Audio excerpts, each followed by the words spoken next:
It wasn't that long ago that Ecuador was a beacon of stability in a region known for political unrest and drug trafficking. But it's become one of Latin America's most violent countries, with increasing violence and murders.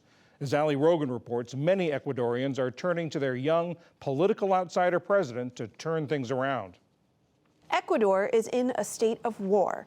That was what 36-year-old President Daniel Noboa said in January as he declared a state of internal armed conflict against his country's drug cartels.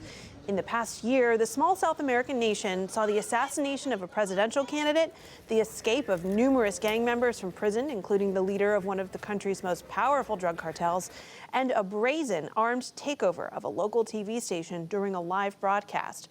President Noboa came under an international scrutiny after armed police raided the Mexican embassy in the capital Quito earlier this month.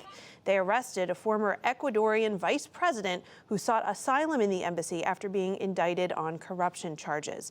And Noboa's mano dura, or strong hand, got even stronger last week after voters approved a referendum increasing his authority. They include measures allowing him to deploy the military against gangs, more easily extradite accused criminals, and lengthen prison sentences for convicted drug traffickers.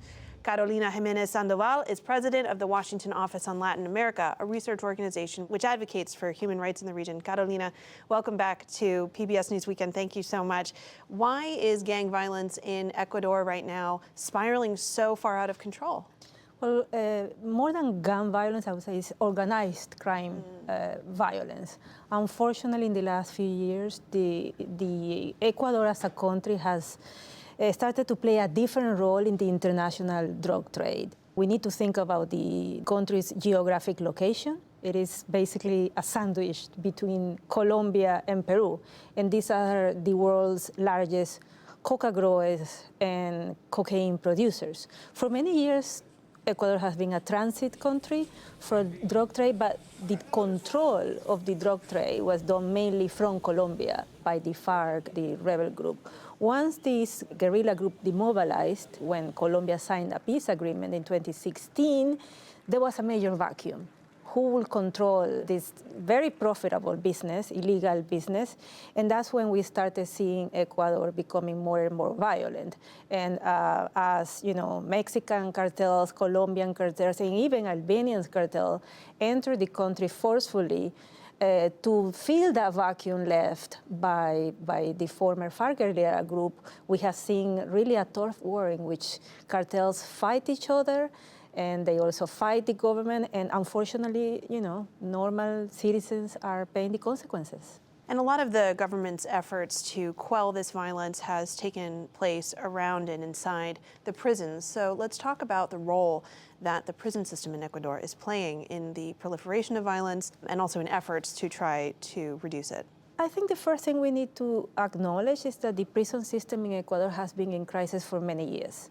And if you take the numbers given by Human Rights Watch, since 2021, at least 400 people have been killed in prisons across Ecuador. So this number is really alarming. But the truth is that prisons have also become the center of operation of major cartels.